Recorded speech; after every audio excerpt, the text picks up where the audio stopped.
ED और CBI का ताना बाना इसलिए बुना गया है कि कश्मीर से कन्याकुमारी तक किसी चाय के ढाबे पे भी रुके हुए 10 लोगों से बात करोगे कि केजरीवाल कौन है जानते हो, बोले यार वो दिल्ली में काम बड़ा शानदार कर रहा है और काम तो कर ही रहा है, ईमानदारी से कर रहा है। केजरीवाल जी का नाम आज ईमानदारी का प्रतीक बन गया पूरे देश में।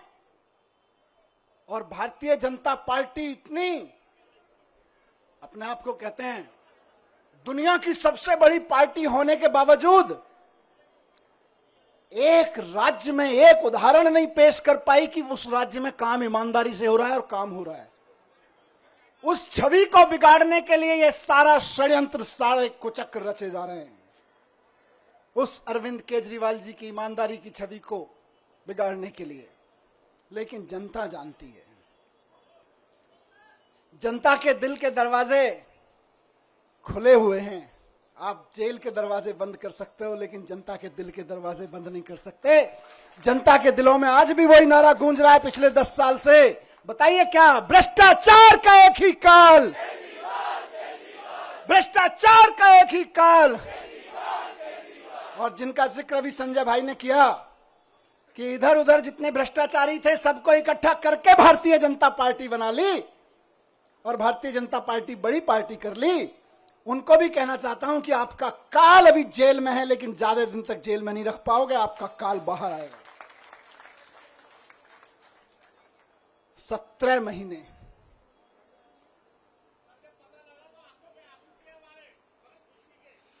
ये आंसुओं, इन आंसुओं ने ही मुझे ताकत दी है 17 महीने जेल में।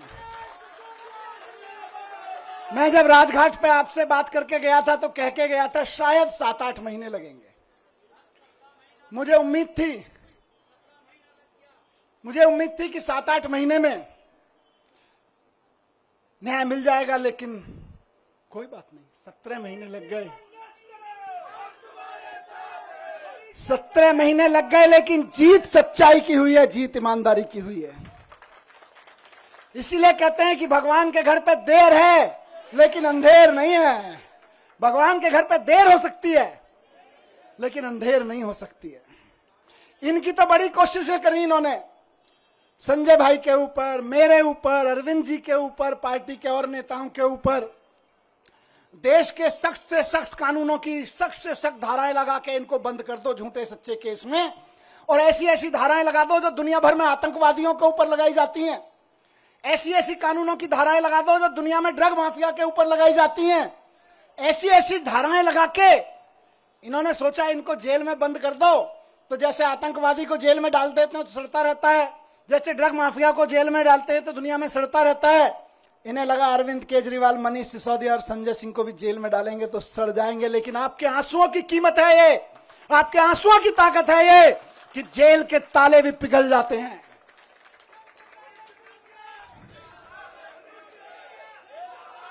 एक ही चीज कहूंगा, कल सुबह मैं बैठा था कि सारी दुनिया की सारी बुरी ताकतें भी इकट्ठी हो जाए ना, तो जो सच्चाई के रास्ते पे चलता है उसका साथ भगवान देता है, उसका साथ भगवान जरूर देता है।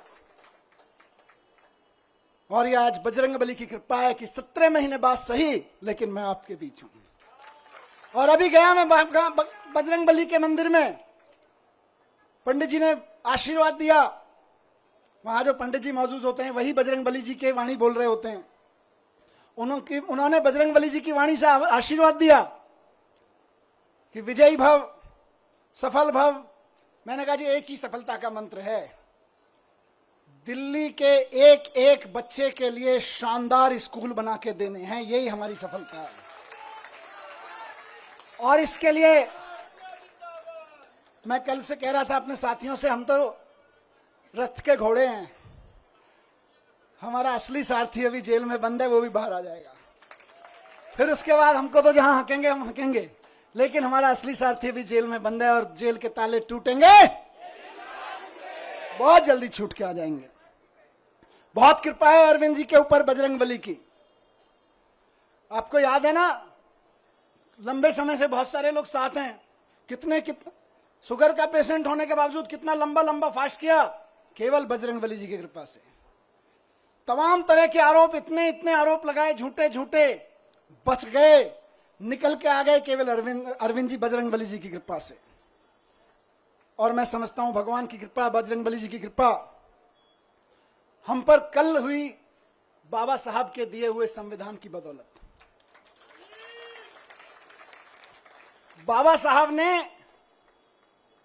जब ये मुकदमे की सुनवाई चल रही थी, मैं बहुत ध्यान से सुन रहा था, पढ़ रहा था, पूरी डिटेल ले रहा था वकील साहबों से।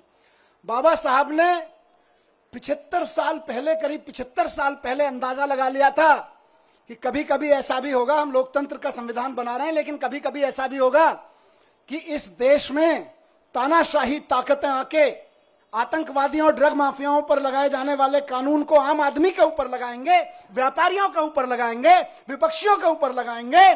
तो उस वक्त उन व्यापारियों को, उन आम आदमियों को, उन विपक्षियों को कौन बचाएगा? तो बाबा साहब ने पहले ही लाइन जोड़ दी थी, संविधान बचाएगा। यही भगवान की कृपा है। कौन बचाएगा उनको जब तानाशाह सरकार अपना जुल्म करेगी, एजेंसियों का दुरुपयोग, कानूनों का दुरुपयोग करेगी, जेलों का दुरुपयोग करेगी, तो कौन बचाएगा? 75 साल पहले उस महान शख्सियत ने लिख दिया था कि मैं ऐसा संविधान दे रहा हूं कि तुमको संविधान बचाएगा। आज हम संविधान के बदौलत खड़े, संविधान की ताकत से यहां पे खड़े हैं। आज मैं शुक्रगुजार हूं देश के संविधान का, बाबा साहब का, और साथ साथ बहुत विनम्र निवेदन के साथ में माननीय सुप्रीम कोर्ट का, बहुत विनम्र सम्मान के साथ में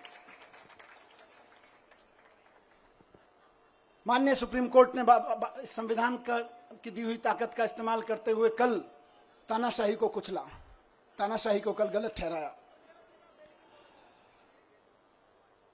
और माननीय सुप्रीम कोर्ट के साथ साथ मैं बहुत तहे दिल से शुक्रगुजार हूं उन वकीलों का जो पिछले 1.5 साल से, 17-18 महीने से, और बल्कि उससे पहले से भी पूरी लड़ाई लड़ रहे हैं।